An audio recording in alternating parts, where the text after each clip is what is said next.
tous et bienvenue à la conférence de presse du long métrage en compétition Parvana, donc une coproduction américaine, canadienne, irlandaise, luxembourgeoise et égyptienne. Donc nous avons aujourd'hui le plaisir d'accueillir la réalisatrice Nora Twomey et l'actrice Golshifthet Farahani, que vous avez déjà vu sur scène tout à l'heure. Okay, so welcome again, Nora. Thank you very much. It's amazing to be here at Annecy.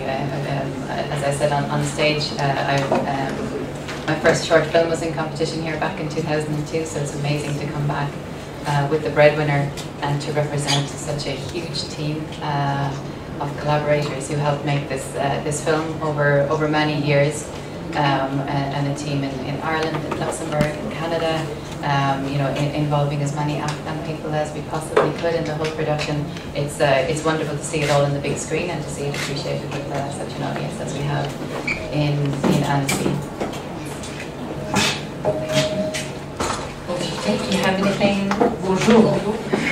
Bonjour.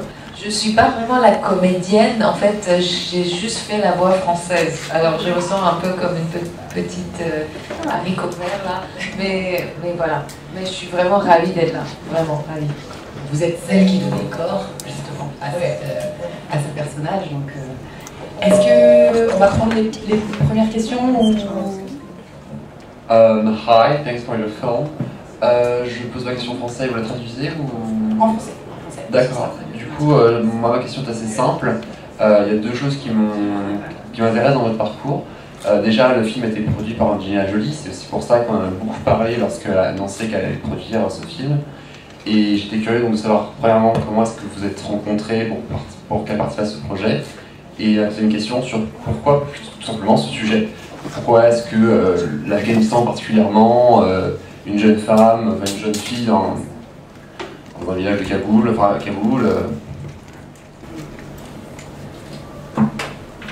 can answer the second question first. Why not? You know, as an independent filmmaker, we have access to co-producers around the world. We have access to funding, a lot of funding from government sources who want to invest in films that are a little bit different, that have a little bit of a different story to tell. They're in for the long haul. And we can, you know, and I knew that The Breadwinner could be a wonderfully collaborative story that, you know, that has layers, and within those layers it contains so many stories that I've, you know, learned along the way, you know. Like I said, it was an incredible process, but such a collaborative one that I knew that this film is here now, it'll be here in 10 years' time, it'll be here in 20 years' time. I think it's a subject matter that will always be relevant, and it's not something that we see on the screen every day, so why not? Angelina Jolie became involved as an executive producer back at, I think we read an early draft of the screenplay. Some of our executive producers, John Levin and Johanna Jamin Mimir, who made a documentary called The Square, documenting the uprising in Egypt a few years ago, are also our executive producers on the project, and they managed to get the screenplay in front of her, and she read it, which is not something I take for granted. Somebody who was busy as she, taking the time and effort to read a screenplay, so she asked to meet me. I pretended I was in LA on business, and I flew over, you know, just to be in the same room with her, and it was amazing. It felt like the continuation of a discussion rather than the beginning of one.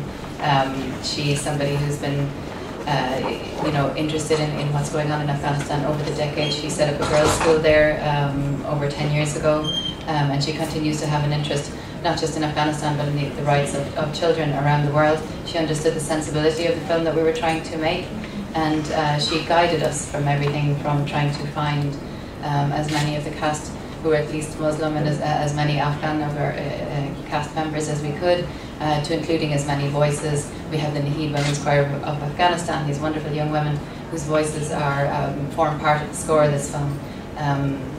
So, I mean, she was again part of a huge collaborative effort to make The Breadwinner, to make Parvana.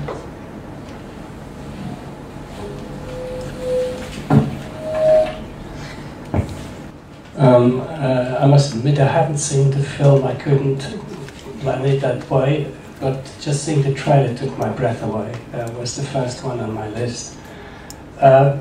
What interests me is what was the seed of the story?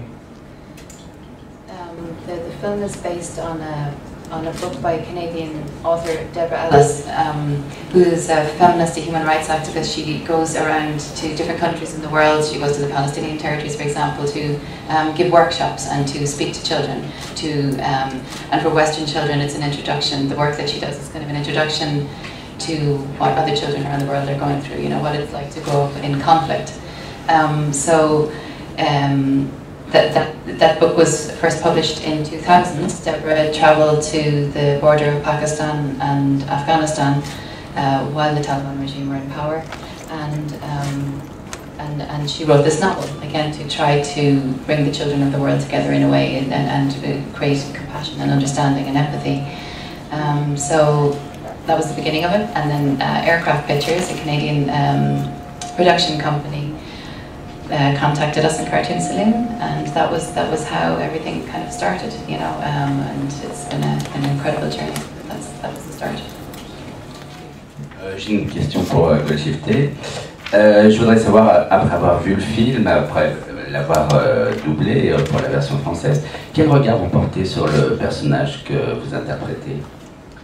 En fait, quand j'ai vu le film, j'étais vraiment étonnée d'avoir quand cette histoire de couper les cheveux, parce que moi j'ai à peu près la même histoire, mais j'ai aussi coupé mes cheveux, j'étais aussi un garçon à Téhéran, mais c'était très différent. En même temps, j'adore les dessins animés et je les regarde vraiment c'est vraiment le plus grand école de cinéma pour moi, c'est les dessins animés. J'adore les dessins animés. Et j'étais vraiment étonnée, j'étais ravie d'être la voix. J'ai toujours rêvé de faire les voix pour les dessins animés. Bon, là, c'était juste le doublage et je me suis doublée pas mal de fois et pour moi, c'était extraordinaire. Et à chaque fois, je me souviens, même pendant le doublage, j'avais tellement d'émotions qu'on était obligé d'arrêter et plusieurs fois, parce qu'on fait plusieurs prises, plusieurs essais, plusieurs fois, mais à chaque fois, j'arrivais pas à croire autant de sentiments et autant d'émotions qui passaient dans la salle de doublage, de cette histoire tellement fin et tellement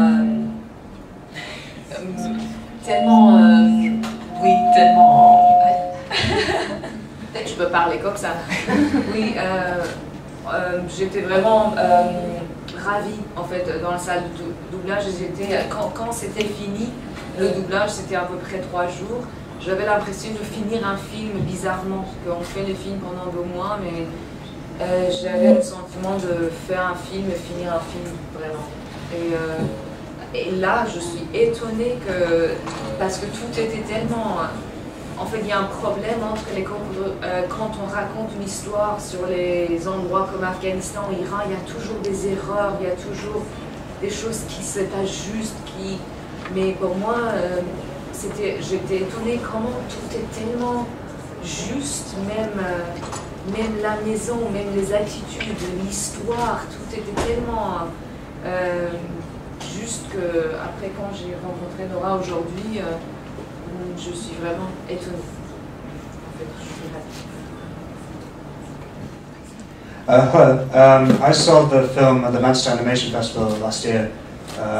One of your art directors came and very kindly to show the show. I loved it and I thought it was just a fantastic film, so thank you for making it and well done. My question is what's been the response like since the premiere, particularly in Afghanistan and Palestine? Have they praised it? Have there been criticisms about it? Or have they just embraced it? The film is going to be shown on TV in Afghanistan, I think after Ramadan, so pretty soon. But we've had many Afghan people watch the film after the film was made, but also during the filmmaking process. You know, we would send it out. We had many different consultants working on the film, so every time we did rough storyboards, every time we had, you know, any kind of, you know, something to say, they would input and show it out, or take it out to the broader community, their community and their families. And so we got many different perspectives. For me, originally, I guess I was just aware of how little I knew, and because of that, I took nothing for granted in the making of this film.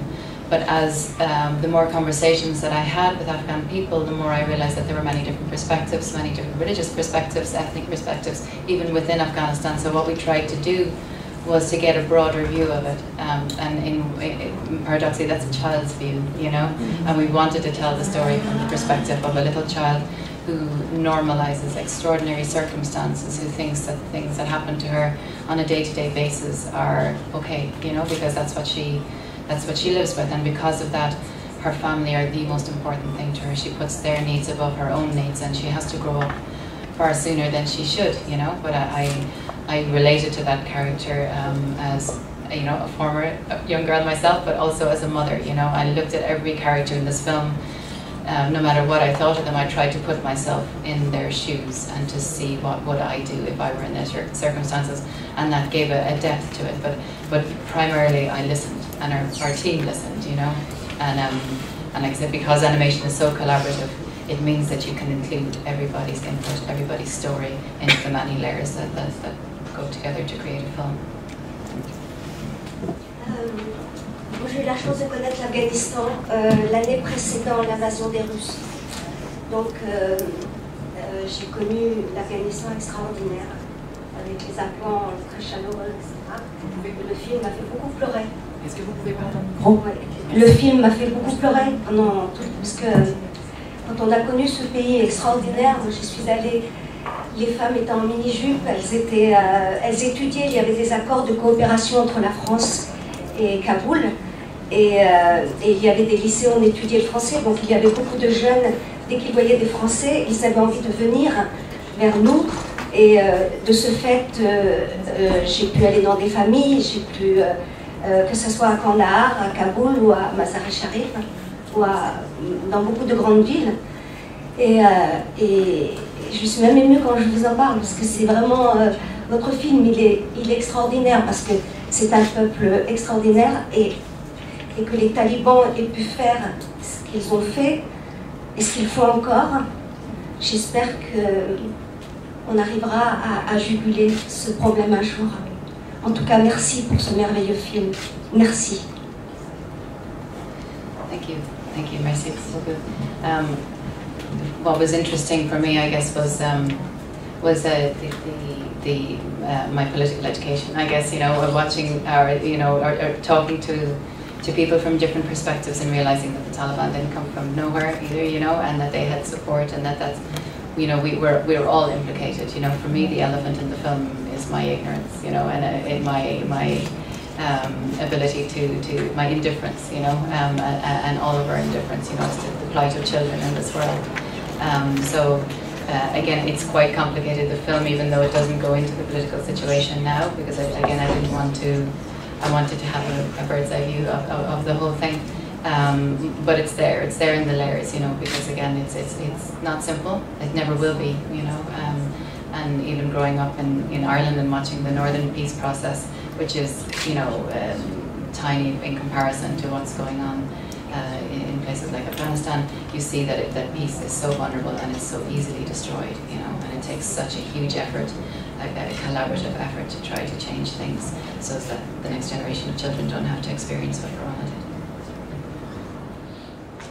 I like to imagine that when studios are commissioned to work on feature films, they go through a process where they feel like they're living the film that they're making.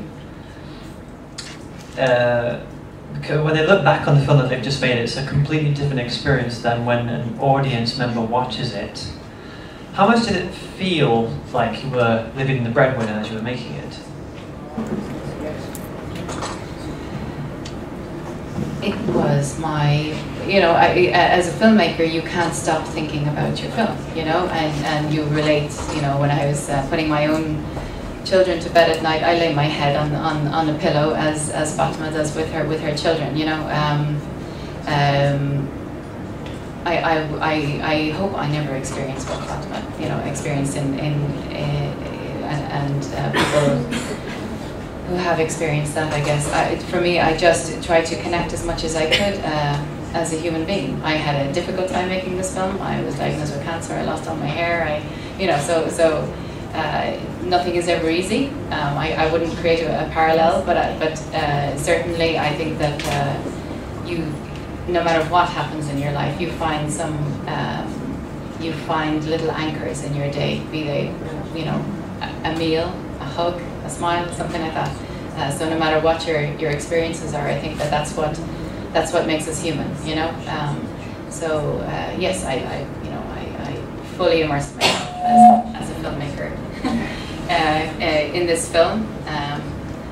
It's amazing seeing the film with different audiences around the world and seeing how they connect and the different connections that people make with the characters in the film. I'm immensely proud of the team that made this film, and it was an incredible team. Wonderful film again, Nora, like everyone said. And I'm wondering, from the inception of the idea, how long did it take to get it on screen? Did you complete writing the whole script before you even went and got financing, and then things just slowly went into storyboarding stuff, or just the journey of making it? Yeah, I think it took about 5 years in total from meeting Anthony and Andrew from Aircraft Pictures, getting Studio 352 in Luxembourg involved, all the way through to the final mix. That was about 5 years, In terms of the actual production, from when we finished our storyboard and began animation, that was about 18 months. So it was quite fast for Cartoon Saloon. The films that we've been involved in usually take a little longer. The financing was quite quick with this film. It was amazing. We thought it would be really, really difficult because it's such an unusual animated film. But it wasn't. People really got behind it. Mimi Gitlin, who's an American executive producer who produced Thelma and Louise, which was, as a young adult, it was one of the first films I went to see and saw these incredible female protagonists on the screen. I'd never seen anything like it. She came and supported our film, and was there all the way along, which to me made absolutely wonderful sense. People like Angelina and the film board, so Telefilm, the Irish Film Board, the Luxembourg Film Fund, all got behind it, and it was really. I think we had 19 different funding sources. But the producers on independent films really, they do their work, because to try and line up all of those and to try and line up the studios so that nobody goes broke making an independent film is quite extraordinary. But again, it's different teams all working towards the one aim, which is to put it on the screen. Hello, I'm curious to know. You mentioned that you were approached actually by Aircraft Pictures. So I'm wondering why you think they approached you at Cartoon Saloon in particular, and why this story is well suited to animation rather than live action, and what kind of advantages animation brought to you in creating this story. Yeah, I think Anthony Liu and Andrew Rosen had seen The Secret of Kells, and again, that's a film, I guess, that deals with tough subject matter. How do you hold on to creativity when your entire world is falling apart? How do you find meaning? So they had seen that, and I think wanted to see if we could explore The Breadwinner through animation. Animation is an incredible medium by which you can access empathy in ways that live action can find it difficult with. I love the fact that you can put Parvana, a drawn Parvana, on the screen, and her ethnicity is not necessarily, very obvious, as to which ethnic group she belongs to within Afghanistan. I love that animation can become quite universal. We've, a lot of Afghan people have talked to me about how they grew up in the area where Parvana's house is set, but again, it's both universal and extremely specific, because everything has been translated through the hands of artists, the face, the gestures, what exact gestures, are made, the voice performances, it all comes together in a way that that stops you from looking away. I mean, for me, that was the big thing, is just how do I stop people from emotionally disengaging from something that could be quite traumatic, and with me, that's with the beauty of what the human hand can achieve, what the human voice can achieve, what musicians can achieve, and putting all that together through the medium of animation is magic to me, and it will continue to be magic. I just love the medium so much. temps pour une dernière question rapide. Bonjour. Qu'est-ce que ça peut représenter pour toutes les deux la présence du film à Annecy, ne serait-ce que le fait d'être sélectionné, et on verra samedi ce que ça donnera pour la suite, mais le fait d'être à Annecy, qu'est-ce que ça apporte au film, au festival? Well, for me as a former animator and who never gets to animate anymore, unfortunately. It's incredible. I was, here with my short film in 2002. It was in competition. I sat in that same theatre, watched the airplanes fly down to the screen, and just drank in the thrill of it all. So to be up on the stage with Golshifthet, with our producers and one of our art directors, Kieran and Anita, it's extraordinary. It's an emotional beat for my life, and hopefully in another, hopefully not maybe 20 years or whatever, but to continue on that, for me it's amazing. There is nothing quite like the atmosphere in Annecy. It's not something that's been replicated anyplace else in the world. There's nothing like an Annecy audience, and there's nothing like that wonderful celebration of animation. So it's been extraordinary. For me, too, it has a problem with me. For me, first of all, I've never seen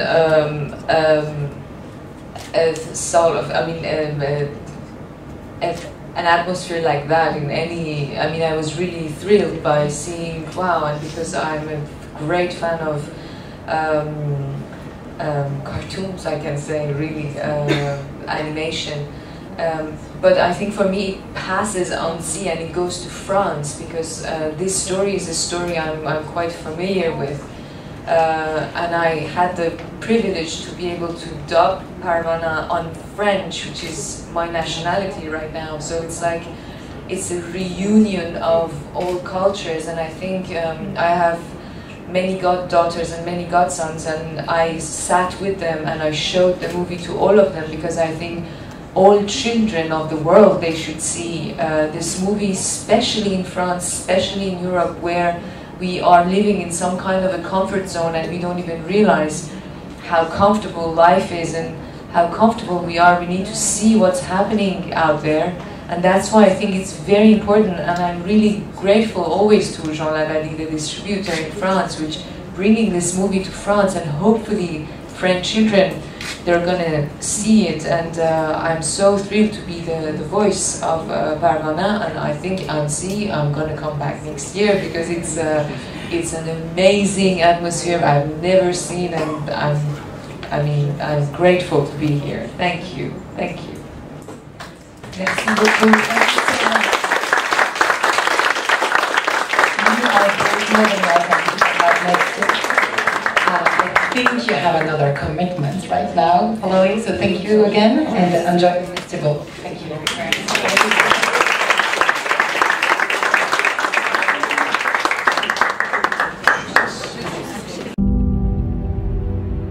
When I was young Parvana, I knew what peace felt like.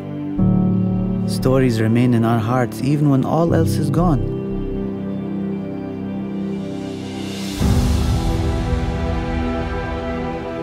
My family is in a desperate situation. Girl, stop when I tell you!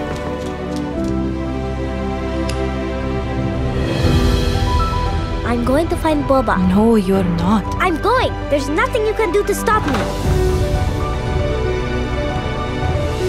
Maybe if we think of it like a story, huh?